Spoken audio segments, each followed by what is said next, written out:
இருக்கா?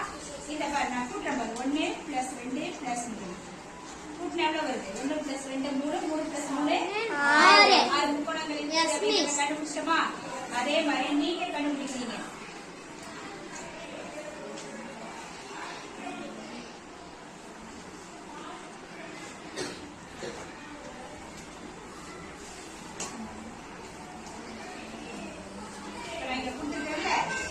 இதுல எத்தனை முக்கோணங்கள் இருக்குங்கிறத நீங்க கண்டுபிடிச்சு சொல்றீங்க. ஓகேவா?